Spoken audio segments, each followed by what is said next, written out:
I do want to hit, you could kind of call this the college football notebook. You can call this kind of the follow-up things this week even. There's just the rest of the story kind of moments. By now you're familiar with Jaden Daniels losing his freaking mind. That's the best way to put it. Cease and desist to LSU. Name, image, likeness. Basically, he's telling them to leave me out of your mouth over his number 5 jersey being given to DJ Pickett.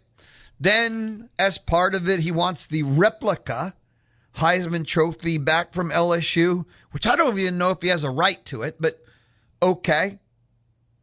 There's more. Media reached out to DJ Pickett, the LSU cornerback who has the 5. Yesterday, I even saw an interview and they asked Lane Kiffin about all this and did you promise the 5 to Pickett? And they even asked him, hey, what if a recruit has to have 9, which is Joe Burrow? And he no-sold that hard. Just going to tell you that right now. He no-sold that hard. Lane Kiffin, in my imagination, has to be pissed about all this. He wants all the spotlight on him. He demands it, fuels it, creates it. And nobody's talking about him. Everyone's talking about Jaden Daniels and DJ Pickett, and he's going, if it doesn't change by Monday, his social media ban's going to end, and he's going to put something on Twitter X to change the narrative. Because hasn't he been on a summer-long, well, yeah, ever since social media ban? Because he did kind of go horrifically too far last time out. He'll end it if this doesn't stop because he's got to get the spotlight back on him. Anyway, back to. So DJ Pickett was contacted about this and modern world. Some modern athletes. Quote, I've worn the number my whole life since I was 4 years old. It's the number I was promised. I wish Jaden the best. Good player, and he did really good here. So that's all. He ain't giving the number back. He ain't giving the number back. That's all. His dad spoke to the Advocate newspaper. Oh, I feel like DJ Pickett's statement made it clear without necessarily, throwing too much gas into this, but the dad's comments, Damian Pickett, honestly, man, this right here makes us want to wear the number more. I always get a little bit tweaky when parents speak. I've never heard anything good. That's always been just a rule of thumb when a kid's parents speak. Like the kid can't handle himself. He's even been sheltered his whole life. Not all, but in general. I've always just kind of gotten a little my eye twitches with that. That's all. That's it. Just a little. My eye always gets a little bit twitchy with that one. So this story continues. DJ Pickett, who has the 5, says, nah, it was promised to me. I'm keeping it. He was a great player and all. That's cool, but I'm 5. And his dad says, this makes us want to keep it even more. Dad's the one that walked in with a gas can in each hand.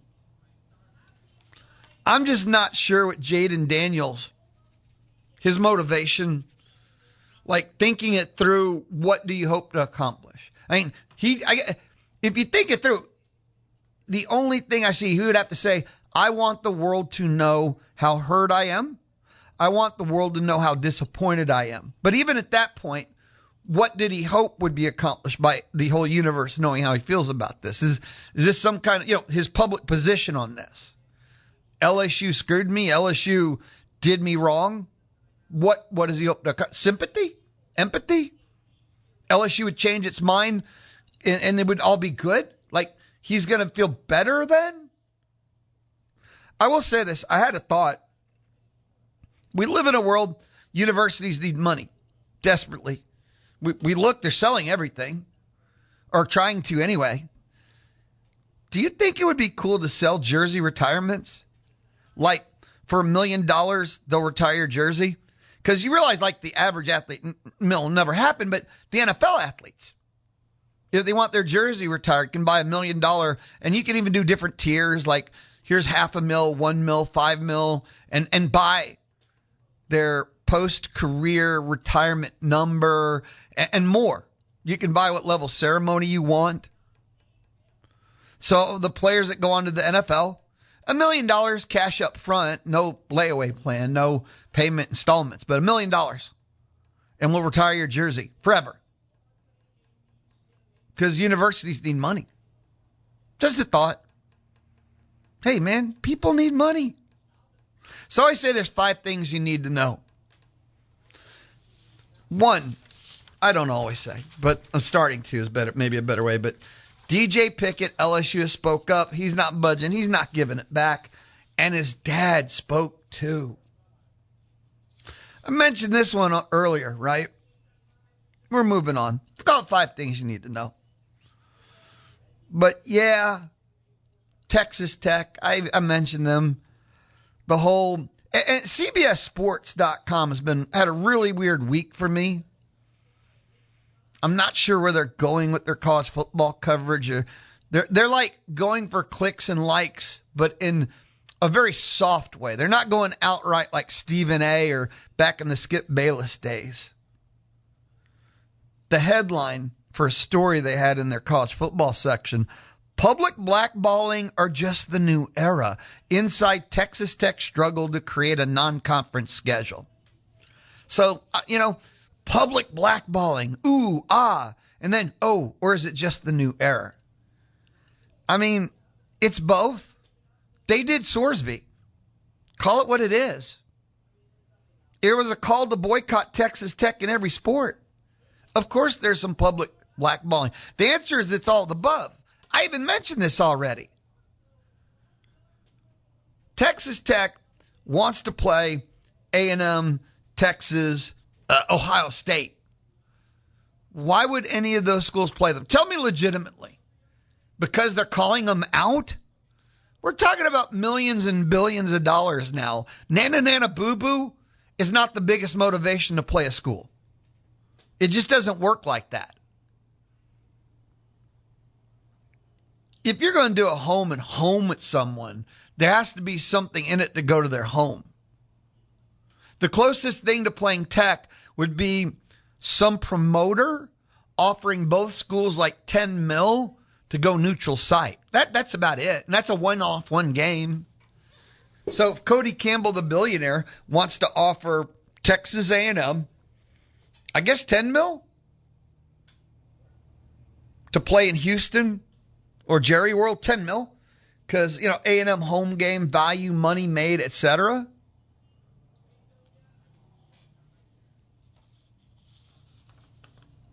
So that kind of thing.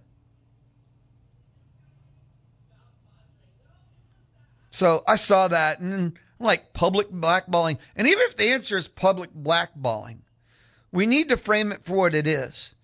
There needs to be repercussions for Sorsby. Just because in the end, when there were 0 other choices because of the judge ruling, Texas Tech did not step up for some noble cause and go, we got to do what's best for college football. They didn't go, yeah, that's right. This is wrong. We stand on the side of justice. Texas Tech ran out of options.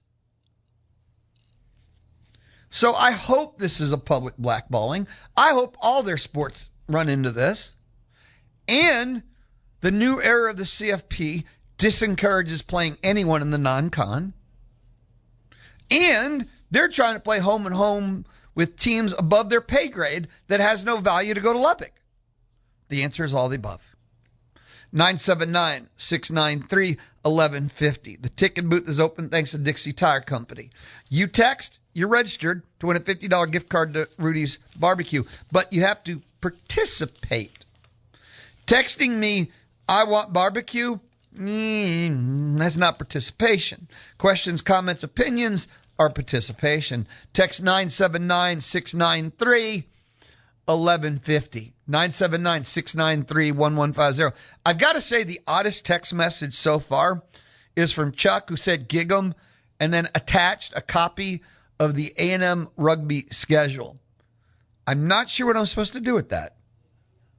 It's not a question, comment, or opinion. It's participation in the oddest way. By the way, when you text me, and some people do take advantage of this, by the way, you can attach video and photos. The inbox is pretty, wild. It's like your own phone.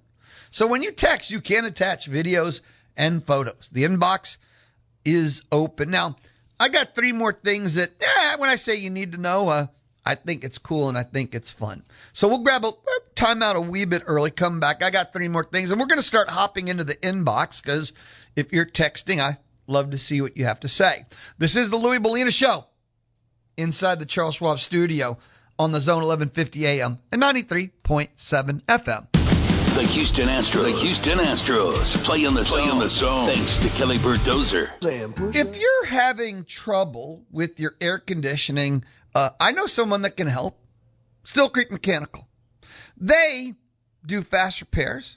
They can help with routine maintenance. Maybe it's just a complete brand new system. Still Creek Mechanical. They're ready to make you comfortable again right away. Still Creek Mechanical services all makes and models. They're ready to treat your home, well, like it's their own home.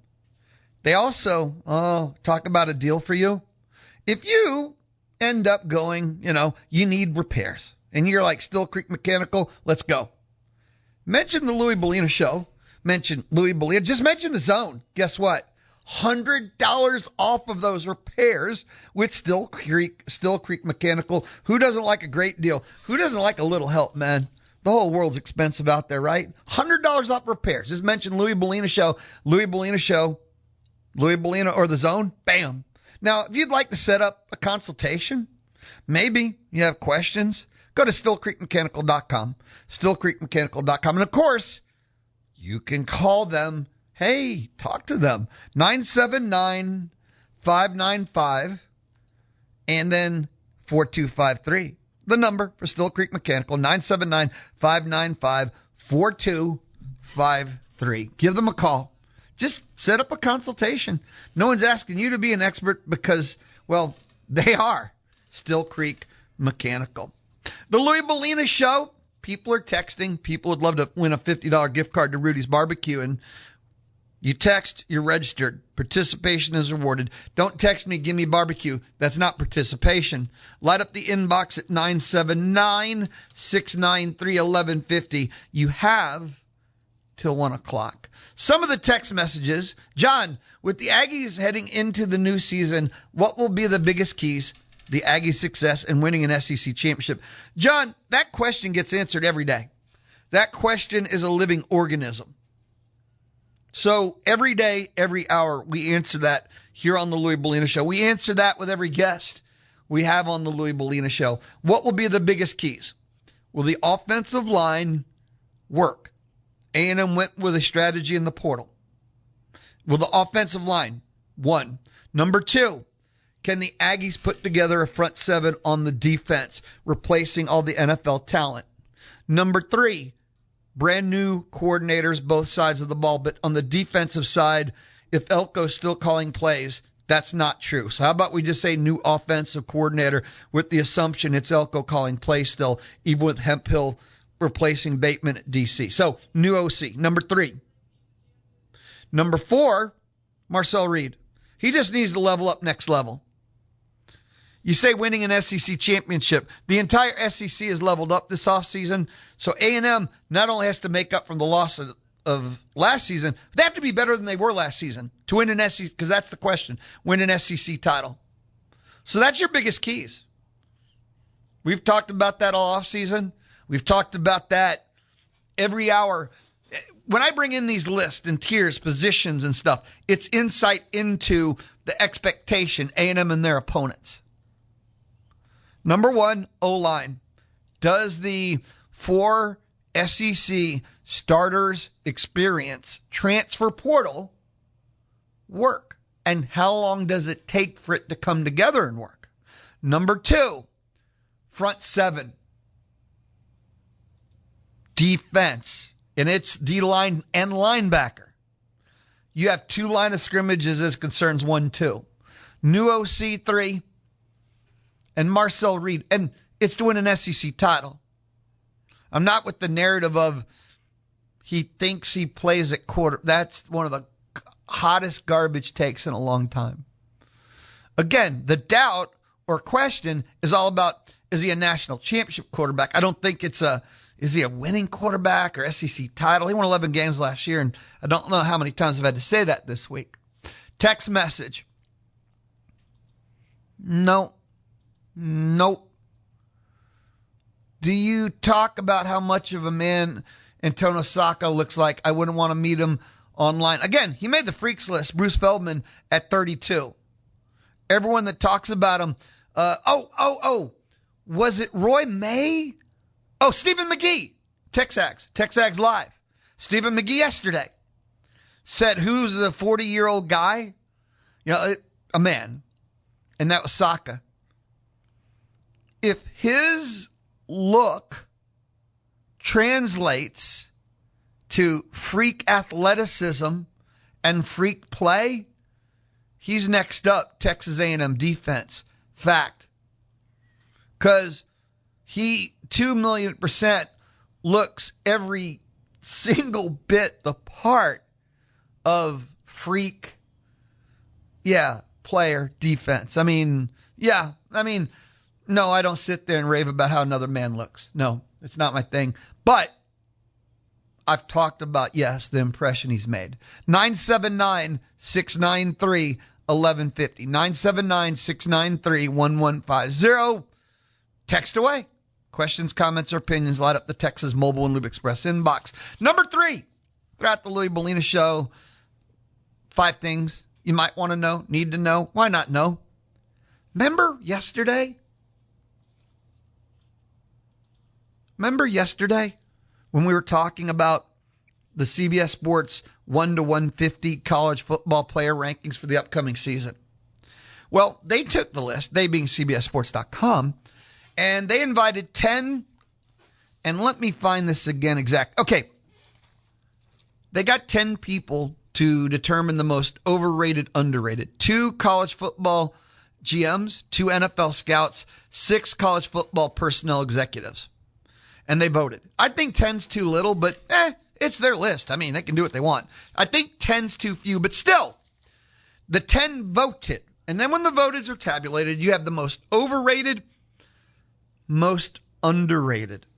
Most overrated, underrated. Now, Arch Manning was not the most overrated, but maybe one of the most damning statements, all anonymous. Rusty Burson and I and our love of anonymous, huh? But the NFL scout on Arch Manning, not a top 10 quarterback. He was adamant there's real concerns about Arch Manning, his lower body mechanics. His quote was maybe not top 10 was too much, but he's definitely not top 5. Quote, watch him throw a deep out. He'll sail it every time.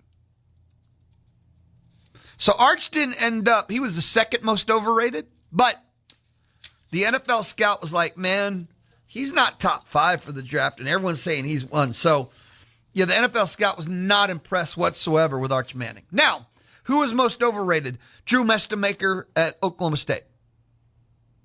8 out of 10. 8 out of 10 said he's overrated at 9. Why? He's the one and only 100% unproven player at P4. Likes some of the traits, has ability. I'm referencing some of the quotes on him. They say he's overpaid, and the money they're paying him and Okie State won't even make a bowl game is absurd. So most overrated was Drew Mestamaker. With second place again was Arch Manning. But that quote from the NFL scout, That had me going, oh, wow, that's kind of harsh. The most underrated, Notre Dame's cornerback Leonard Moore. And then Colin Simmons, Texas, underrated. Moore was 5. And they put him in underrated. So that should tell you how much their panel of 10 experts really love him. Number 4, I don't know if you need to know this. This was, I don't want to say a reach, but yesterday I forgot to do this. So I did the ESPN All-Americans, but only did the offensive side. I said when we come back from break, we'll do the D, but text messages always have the higher priority. And I just totally hose jobbed, forgot to go back to it because, I'm a really awful sports talk show host. So, of course, I didn't do what I say I was going to do. My bad. So, number 4, oh yeah, the other half of the ESPN.com All-Americans, the defensive side, edge, Colin Simmons, Texas, second team, Anthony Smith, Minnesota, D tackle, Amari Washington at Oregon, second team, Will Eccles, Ole Miss, other D tackle side, Moton, Miami, backup, AJ Holmes, Texas Tech, other edge, Dylan Stewart, South Carolina, backups, Daly at Michigan. So, A&M will face both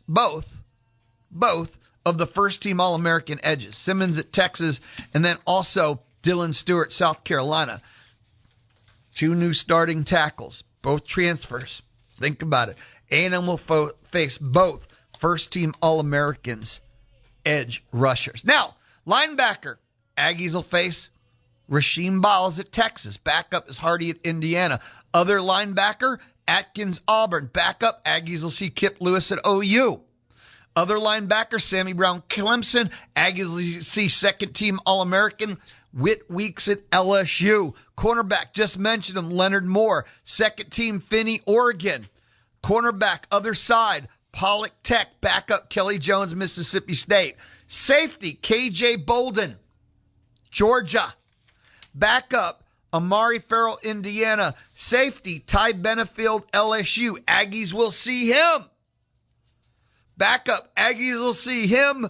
Bray Hubbard at Alabama. Special teams, Aggies will see place kicker Tate Sandell, Oklahoma. Backup, Carnero, Ole Miss. Punter, Evan Crenshaw, Troy. Second team, and this guy's going to get a lot of work, Palmer Williams at Baylor. Kick returner, they didn't say. Aggies will see Ryan Niblett at Texas. And they will also see the second team returner in Vakari Swain at South Carolina. Question. I just mentioned all of them and who the Aggies will face. That's the defensive side.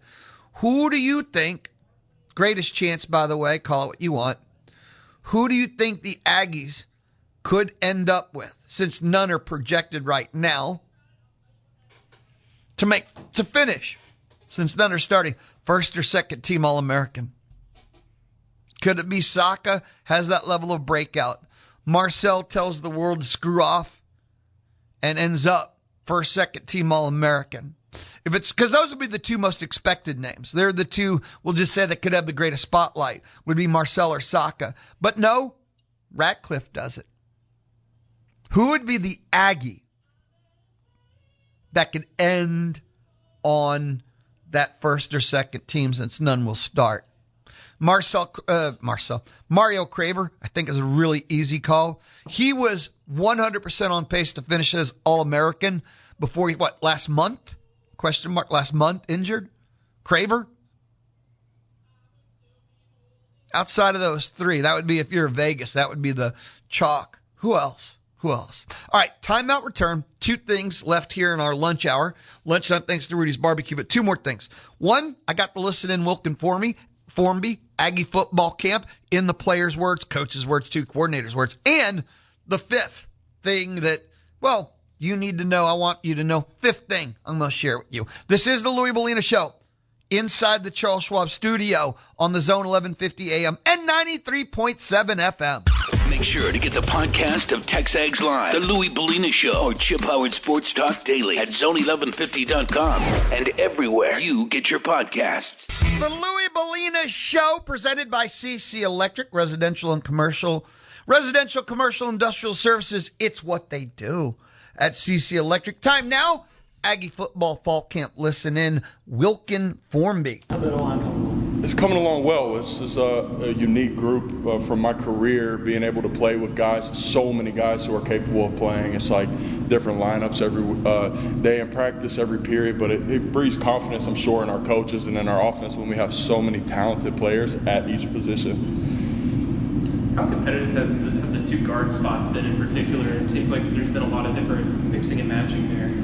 There has, but I just feel like the whole line's been super competitive. But I do think it's fair to say that those two positions in specific, but going back to his question, we have so many talented players, so many game-ready players that it's really exciting. A lot of great depth and good guys who can contribute to a lot of victories. As a veteran offensive line, just how important is the cohesion, right? Eventually it's going to mix and match, but when you want to try guys locked in, Yeah, that's a great question, and it's definitely been something that we've talked about, players, coaches, everybody. But I think this dates back to January when we all get in the room together, gelling together on and off the field, taking advantage of things like walkthroughs, being able to build, like you said, the camaraderie and the kind of like the chemistry, I guess is a better word. Just building that is big. But when you have so many players who are talented and we've racked a lot of reps with each other, that it's not a huge worry in mine. How close do you feel like y'all are to having maybe a group of 5 starters or guys that have kind of separated themselves, or do you feel like that's still wide open in some positions? I just think like our main focus is like practice 5, 6, 7, 8. Like we just haven't. I just think not many people are putting an emphasis on that or a focus on that. I think a big thing is just worrying about how we can improve our game on the last play and on the next play. You know what I mean? It hasn't been a huge thought. What have sort of maybe the most important, I guess, linchpins of this offensive line group, and that sort of, I guess, help bring everyone together on and off the field? Man, I don't think it's anyone in particular. I think Mark has done a great job just because like he's played the most here at Texas A&M. He's comfortable with Texas A&M, but I think every guy brings their own benefits to the table in that aspect. But if I had to pick somebody and isolate them, I would say Mark, just all things considered. What do you think when you look at the offensive line? What do you think the identity and maybe the strength of that whole group will be this fall? Man, that's a loaded question. I think that something that we're trying to identify and build in our unit is just like everybody play hard, play physical, play fast, and just like really we all love football. We're trying to get after each other, but we love each other at the same time. So when I'm looking to my left and to my right, I know I'm going to play harder for each other because of that. I think that's the identity we're trying to form. What's it like playing for Coach Cush? Coach Cush, there's so many things that I like about Coach Cush.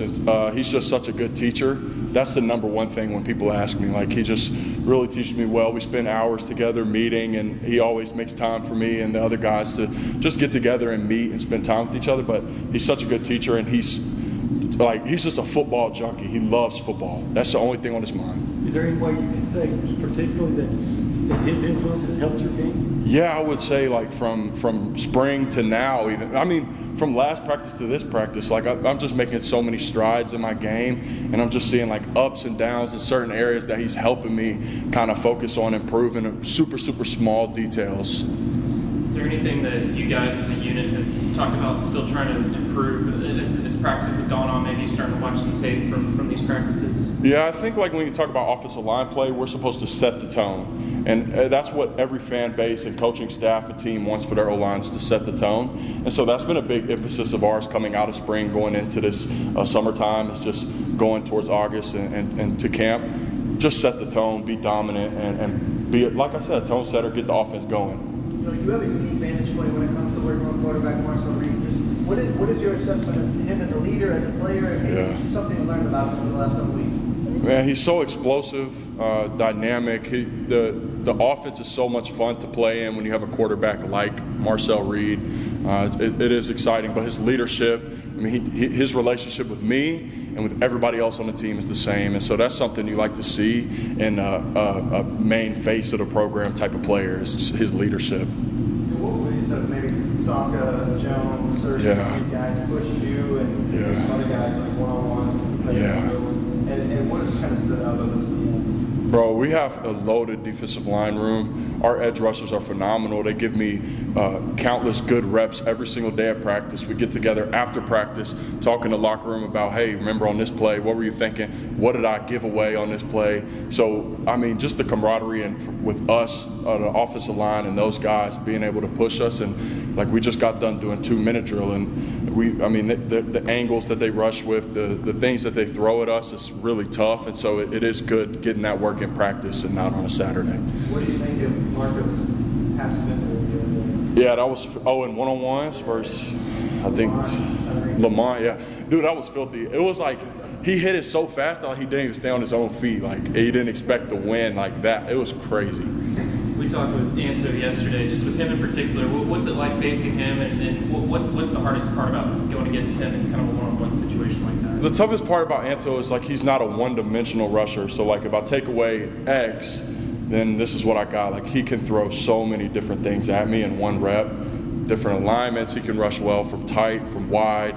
He can just throw so much out of tackle that it's really tricky. So that's something that I really like about him in practice is I get to see it's just like you have to have, if your focus slips at all, it can be detrimental for the offense. How was the offensive line gel off the field? How much do you guys hang out? What do you all kind of like to do? Like fishing, hunting, this kind of things you talked about? Like what we all kind of done together? We do a lot. I mean, we're up here a lot too, getting extra work, doing drills, doing whatever. But we like to hunt. Me and Mark Naboo and Blake Ivy, we've been hunting a bunch this summer. Just going with some staff members on the team, going to shoot some pigs or go fish, or we like to just get our minds off of football sometimes and grow with our relationships with one another. You got 4 guys, brand new guys coming in, obviously. Has that been, maybe a chip on your shoulder that, you guys hear maybe the national talk that there are some doubts about how good you guys can be, and just how motivating has that been for you guys this time? I think the big motivation is like watching the guys, how they played last year. I mean, they used to get after teams. Their O-line had a big identity in this team, and so we don't want that to skip a beat. We want to be dominant. We want to be physical. We want to play fast, however many guys it takes, but we want to just get after our opponents, and we want to set the tone for our offense and for our entire team and program. Appreciate you guys. That was Wilkin Formby, A&M offensive line, our Aggie football listen-in. Again, we're doing fall camp in their words. This is the Louie Bellina Show on the Zone. I'm still taking text messages. You got 18 minutes left if you want to win a $50 gift card to Rudy's Barbecue. I paused because I just took a look at the inbox and, okay, I'm not going to read the name, because I'm going to destroy this text message and I don't want to make it personal, but please, I thought we were beyond statement. Would you trade losses to Alabama and LSU for a resounding win over Texas? I thought we had moved beyond this. That's not a championship mindset. We don't ask questions like that. You don't trade losses for anything. That's not the modern world. You beat everyone. Is that realistic? No. You make the CFP. That's it. I'm not trading any losses to anyone for anything ever. I want to make the CFP. I don't care the combination of wins that equal the CFP. If you're allowing me to place 10 wins anywhere I want, okay.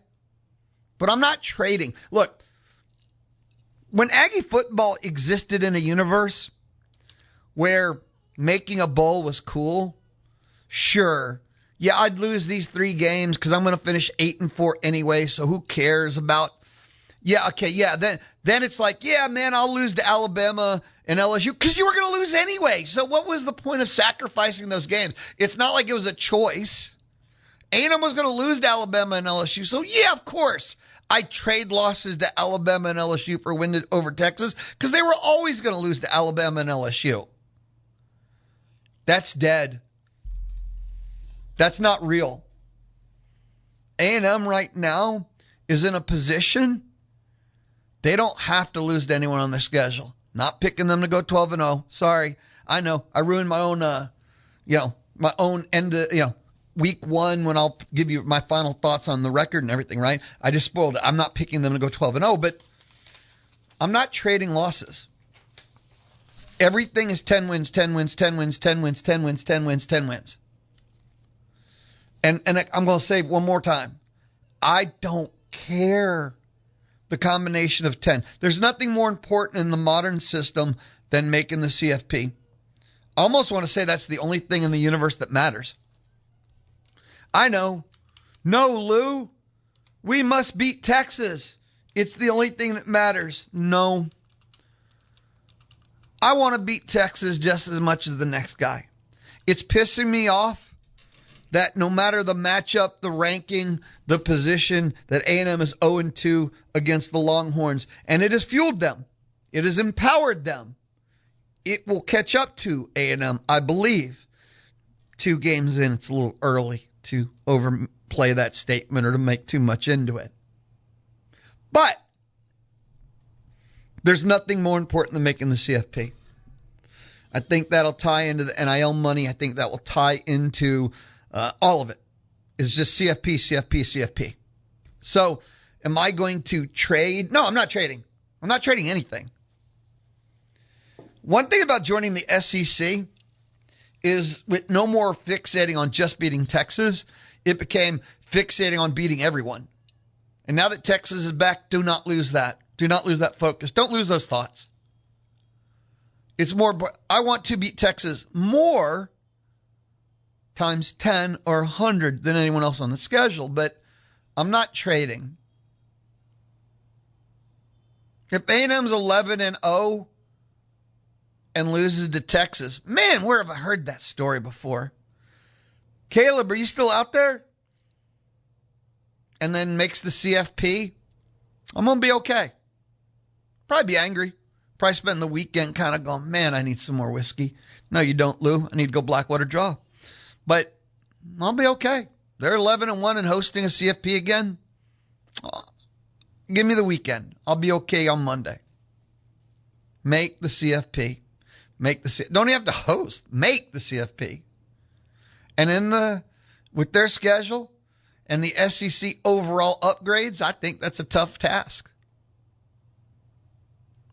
Let's take a break. We'll come back. More text messages, more of the Louie Bellina Show from inside the Charles Schwab studio on a Friday. Support, if you decide to go with Charles Schwab, your support comes from Mark Sim. He's right here in College Station. And with him right here in College Station, you don't have to do the phone trees. You don't do call centers. You're not one of 1 million. You're his number one. You walk into the office, sit down, shake his hand, look him in the eye. Schwab, which means Mark Sim, offers a modern approach to wealth management. They, Schwab, Mark Sim, have the financial planning to meet your specific needs and the flexibility to adapt as those needs change with time. Learn more, schwab.com/College Station. The Louie Bellina Show. Dial 979-693-1150. Hello. To visit with him. Hello. Or to win. Hello. On the D4 Land Services Hotline. Dial 979-693-1150.